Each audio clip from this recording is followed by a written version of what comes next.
Welcome everyone to another session of two firms having a discussion on a topic. Today we're going to focus specifically on the idea of what happens when a business or a small company is owned between two people that are married and then their marriage ends, but the business wants to continue. What's going on, Kyle? Hey, thank you for having me on today. I appreciate it. Hey guys, glad to be here. Mike, I appreciate you sharing your story. However, I could honestly say today, though, I wouldn't change it.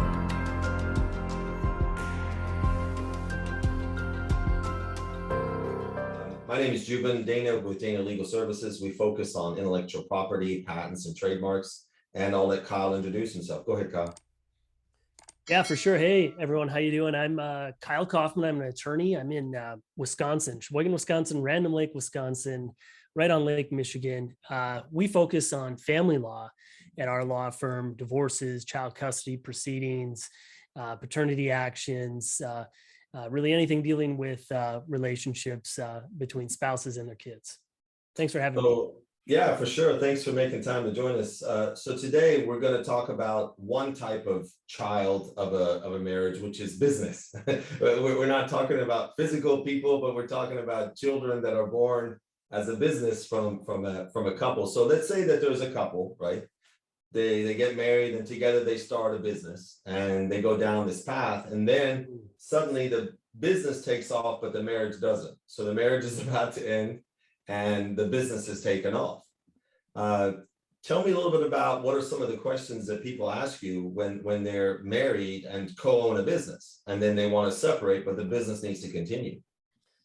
Yeah, for sure. I actually see that pretty often. Had a conversation with somebody this morning about that very thing. So I guess my question back to you is, from whose perspective, right? Is it the, is it the spouse that, was, really a lesser player in the business, or is it a spouse that is the bigger player? And sometimes they're both equal players in it. So the first thing you got to identify when you talk to somebody is, really trying to find out from what perspective. So for example, if you have two people, they create this business, and then you have one person that's really running the business, right? Like doing that 100% of the time, that person is probably going to ask me questions like, well, do I have to give any, if we're getting a divorce, do I have to give any of this to my spouse? Does she have an interest in it, or does he have an interest in it? Right. Those are the questions that I'm kind of hearing from that person. And even questions like, well, what do I do? I built this whole thing. Is she really entitled to it? Is it marital property? That's really the key question being asked. So from your state's perspective, and again, this is not legal advice, but just general guidance that you're giving from your perspective in your state, how would it be treated if I am the spouse that is predominantly in the business and I own, or I put most of my time in, and my other spouse has a different job? Sure.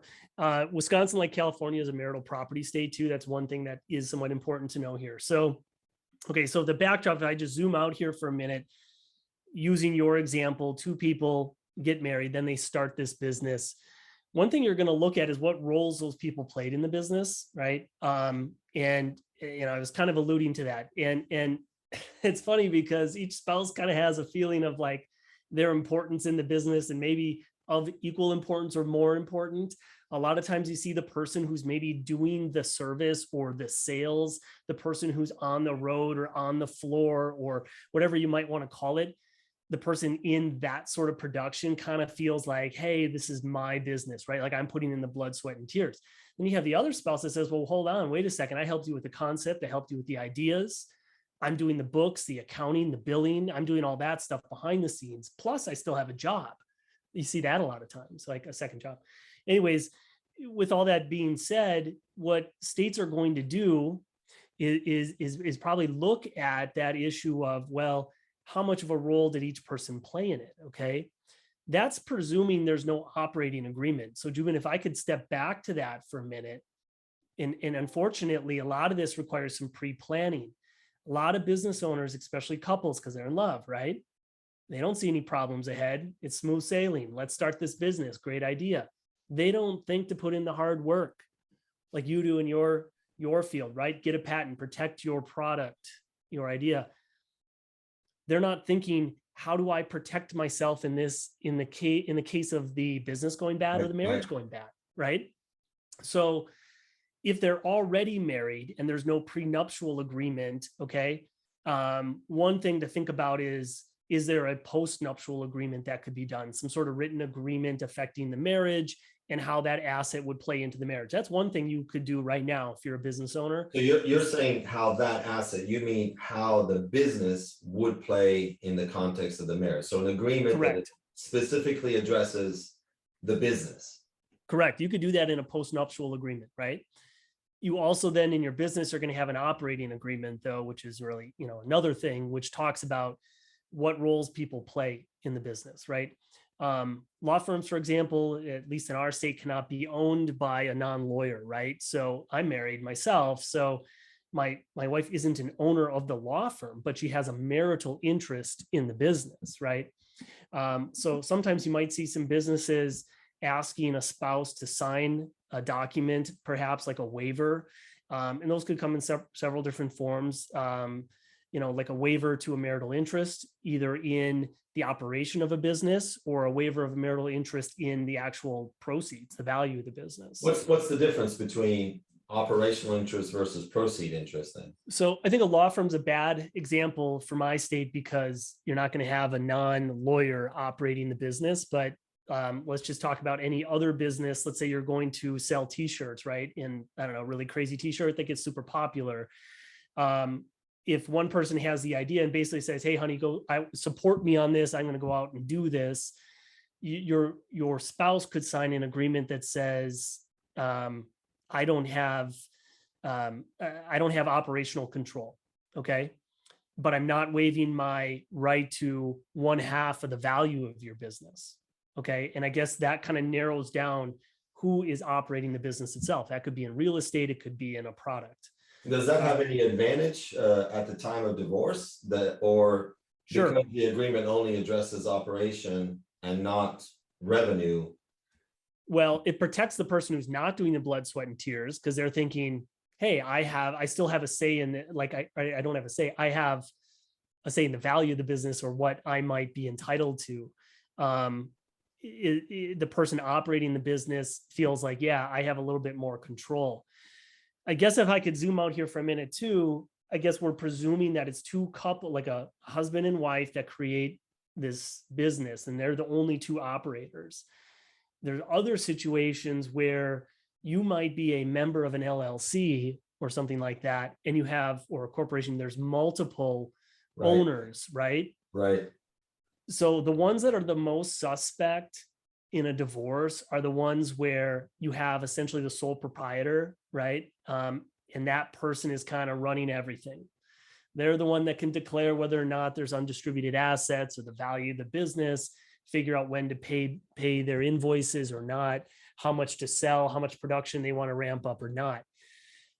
Those ones are harder to protect, I would say.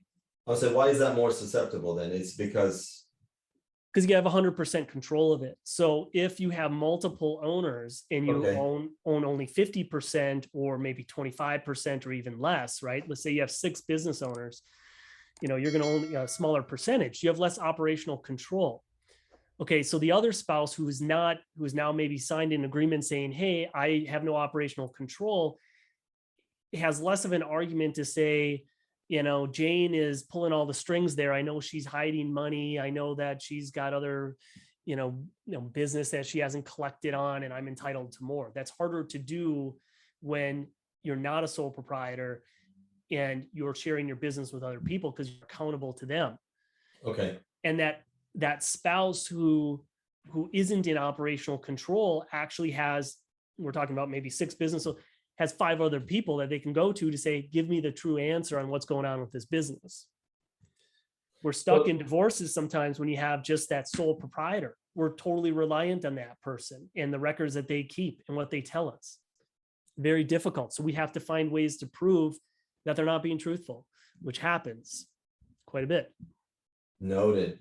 So let me look at this from a slightly different point of view. So let's say that the business is about to be created and the couple has been married for, 5 years or whatever. Okay.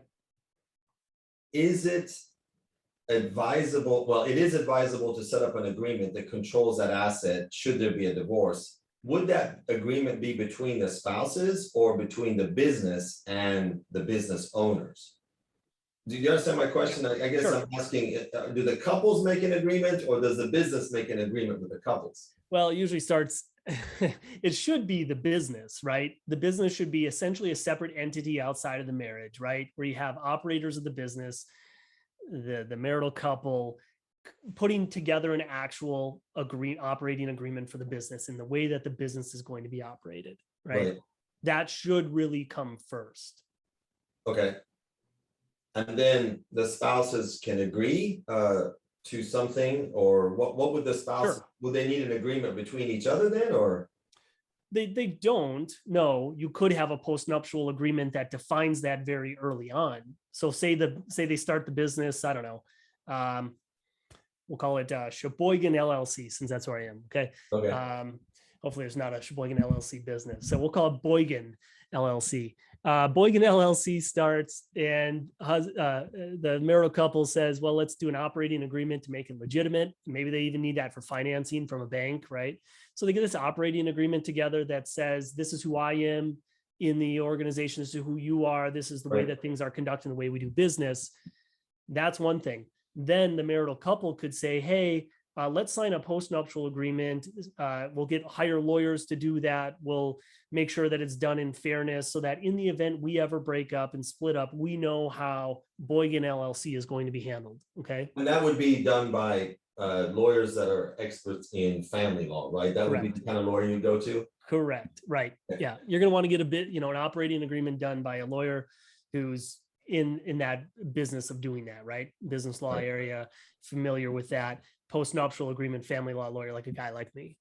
Right. And then now let's assume that during the business running, the business generated $100 of income for one of the spouses, not both, just for one. Would then that be considered, because in your state and California, my state, it's community property. Mm-hmm. Would that be then considered an asset of the business that would be divided up, or would that be an income of the individual because the other individual really isn't involved? They have their own day job. Sure. So it really could be both. I mean, there's two questions that we're really asking there. One is from the business, somebody is actually getting paid. Okay. So we often look to that, like, are they an actual employee? Okay. As well, are they getting paid a regular salary? Or are they just taking money from their operating account when they need it? Okay.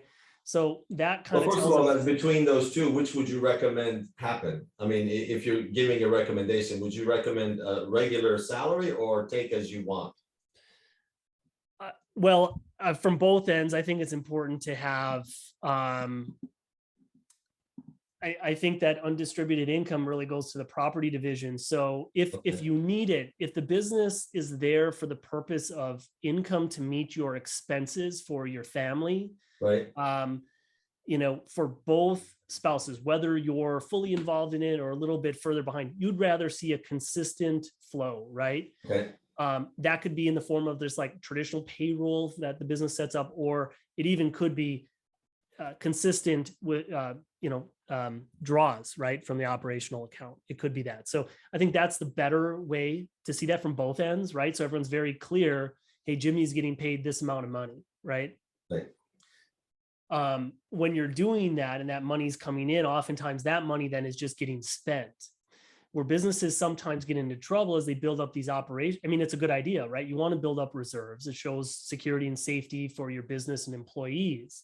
However, when you get divorced, suddenly if you have $100,000 or $1 million sitting in an account that's not being used, well, you're going to have a really hard time protecting that now. Yeah. Okay.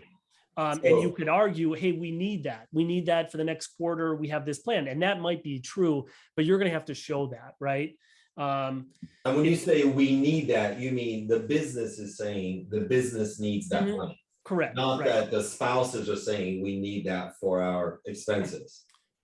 Correct. Right. Right. I'm saying, yeah, I mean, for the business to protect it, you're going to have to show that, that the money, we want to take people at face value. Number one, that they're telling the truth. You start with that. Right. And then if you need other evidence to show, hey, we're holding this because we plan to do something that is increasing the value of the business, whether it's the facilities, equipment, or we're making a new hire or something like that, those components of it. But just on its face, if you're just rolling over that money year after year after year, and you can't show that there's been consistent use of that money by the business, you're going to have a hard time protecting that. That ultimately goes to the valuation of the business, which is what people ask, like, well, what's the value of my business? Okay. We're kind of assuming the business is worth something. Sometimes businesses aren't actually worth as much as people think. In fact, they have more debt than assets. Okay. Yeah, right. And you might be very happy to say, go ahead and take it. Maybe it's at its early stages and it's not making a lot of money. And you're basically making enough to just like keep it going, and it takes a while for it to grow. One spouse might say, go ahead and have it. Like, I don't want to be involved. I don't want to be on any loans or liens or responsible for anything with the business. And they might just want to be done. If it has value, what people are generally asking though is three questions. One, how do I buy out my spouse so I can keep the business going? The other one is, what can we own it together? People ask that, or can we sell it? Okay. You mean own it together post-divorce? That's the least popular option, right? Well, of course, the people don't like each other. They don't like each other, right? So, but you could do it arguably, right? You could arguably say, hey, we both had an equal share in the growing of this company and getting it to where it's at. And we're both going to continue to co-own the business. The right couple, that's no longer intact, might be able to do that. It's the least popular. Normally what you're seeing, the second least popular, I'd say, is selling it, right? That does happen. Businesses do get sold, properties get sold. It's a way to kind of dissolve the business and then have the proceeds to split in the divorce action. So that does happen. But more often or not, it's one party being awarded the business, and then we place a value on that business, okay? And that goes back to your question about like operational accounts, desks, chairs, computers, like, parties can agree on the value of the business. Or if they don't agree, then oftentimes you're hiring somebody to do a business valuation. So starting from the beginning and thinking through this, the best thing your recommendation would be is to create some kind of an agreement between the business and the owners as to what happens in the event of a divorce, and an agreement between the spouses, or one or the other. Yeah. Well, certainly an operating agreement of the business that says, look, in the event of a divorce, this is what happens. Okay. Because your business probably doesn't want the owners being able to transfer shares. Okay. So you could have an operating agreement that, for example, says, hey, I'm in this business, say I'm in business with another person. If I get divorced, my share can't be transferred to my spouse, so that the lone business owner is now doing business with my spouse, right? Right. So some sort of operating agreement, but it would talk about what would happen. And then between, a spouse, maybe you have an agreement that, talks about that person's not waiving their value in, or their right to one half of the value of the business if there's two business owners, for example. Okay. And in your experience, let's say we're talking about a business that develops and creates technology, so that it's maybe software as a service, or it's something creating some new piece of technology or an app or whatever. How often are the intellectual property assets of that business questioned and challenged in terms of ownership? So I guess it's kind of a line I use with my clients. The court system is going to care as much as you care, right? Okay. So in terms of how often it happens, it's really a matter of like, how much does the person going through the divorce care? Because you're right. There are a lot of businesses that have something unique. It requires, say I'm representing the person who's, I guess, has the least interest in the business, maybe wasn't the creator, right, of the product and the idea that's unique. If my client thinks that that has a lot of value and can see that it's going to have value to the market in 5 or 10 years, well, then we have to come up with a plan for how we value that, right? And not just, we look at a snapshot of the business, but we might be able to project future value. That's a difficult thing. Very So difficult. And I totally agree with you. Right, It's right. a- I mean, that's where a guy like you might even come in to say, hey, look, from what I've seen, I know that a product like that could have X amount of value, but that's a tricky one. I mean, you are looking at that and that uniqueness to the market, but it's really a snapshot at the time. So it's again, how much the client cares to go down that road. Would your analysis change if the intellectual property asset, such as, for example, the trademark or the patent, was assigned to and owned completely by the company?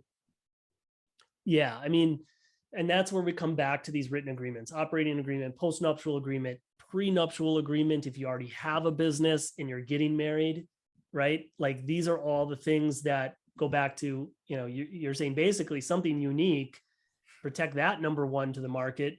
And then number two, you want to make sure that it stays with the business, right? And, there's some plan in place, whether in the operating agreement and then later a postnuptial agreement or prenuptial agreement, to protect that. If you don't have any of that in place, it's kind of a black hole. And, Right. you're I dealing totally with, agree. yeah, this person says it's not worth anything. This person says it's worth a lot. For us as lawyers, I've got that very situation right now where my client is going through a divorce and the company is being valued by him at 0, and it's being valued by his spouse at a lot. So yeah, there's this debate. yeah, totally a debate. And if the two parties can't figure it out, you go to a court, and a court can't just throw a number in the air. It really Okay. can't. And that's not the right way to apply the law. The court has to make a finding of fact. It has to base its decision on something. So a lot of times, and I mean, this is getting away a little bit from the business, but even with personal property, clients are like, well, I don't think it's worth that much, right? And they just kind of feel like they can walk into court and just tell a judge, oh, it's only worth X amount of dollars. Right. Yes, you can do that, but it's not very credible. If somebody comes in with a third-party opinion, that's going to carry a lot more weight. Sure. So a business valuation, if you have a good business, a good product, you got to get it. You got to get a valuation done, and you're going to that's the right thing to do. We talk about delegation a lot, right? Hire that expert, because me as a lawyer trying to figure it out, I got to bring somebody into court, ask a bunch of questions, try to connect all those dots and hope the judge gets it and then puts the right value on it. Just get an expert to do it. Get an expert. All right, so let me see if I can turn here to see if we have any questions. Nicole, does anyone have any questions that you want to share with us? By the way, Nicole is here in the background helping us, so we appreciate you. Thank you. Hello, everyone.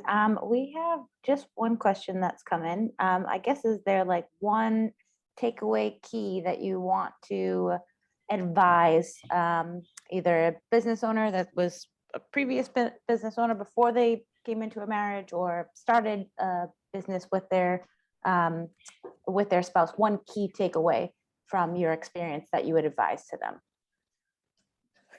Yeah. Let's see if I can say it this way. So I'm going to reframe this. There's a saying that I like. Don't be casual with your words. When you're casual with your words, it leads to casualty. Okay. So Well said. okay. So that's the same thing with your business. If you're casual with your business, it's going to lead to casualty.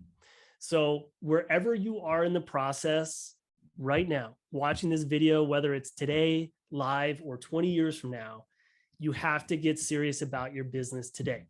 Okay. And you have to be less casual about it. It's your business.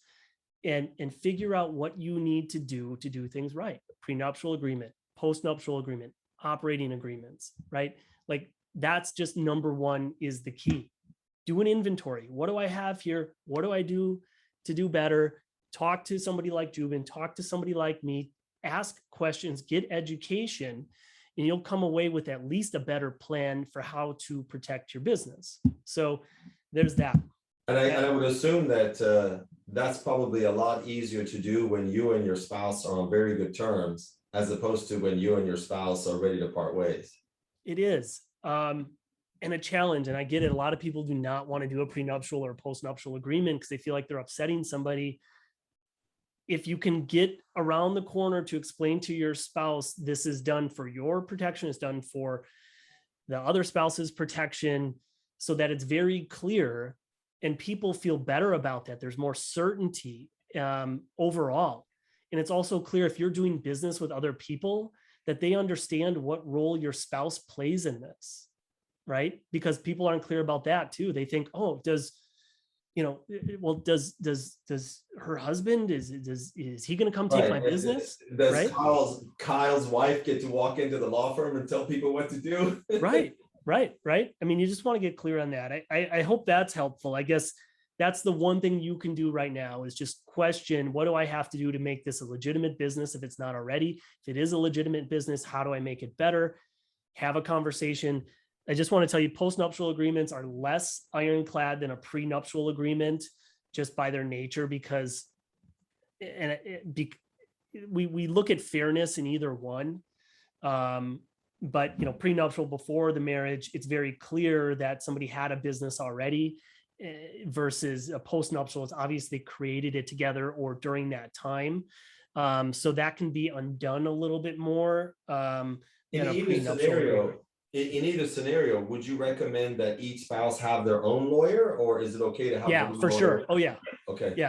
Yeah. I mean, either postnuptial or prenuptial is not going to stand up without each party having their own lawyer, a full disclosure of the business.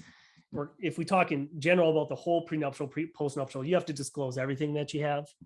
Now, some people, Kyle, might say that's a lot of expense to incur, but is it a lot less expense than having to deal with it after the fact? Yeah, for sure. Right. Okay.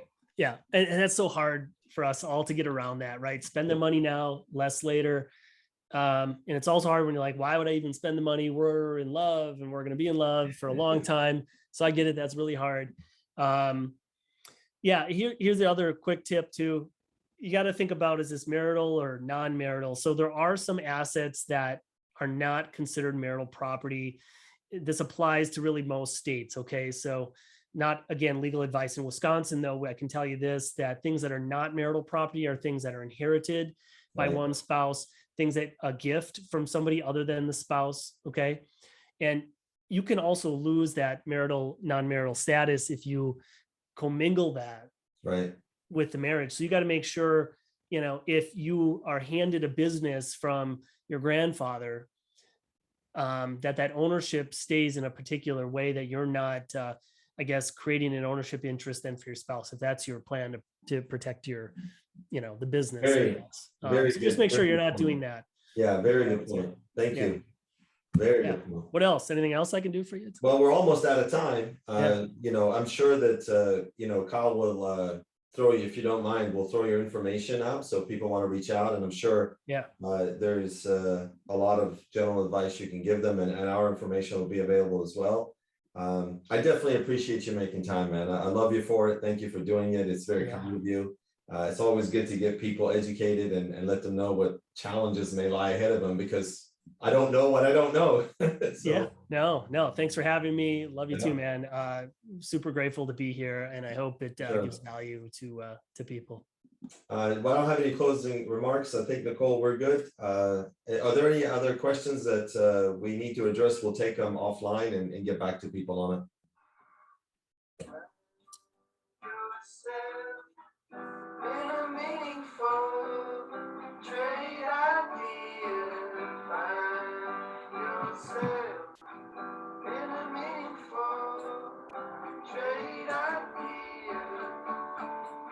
Meaningful Trading Ideas Club.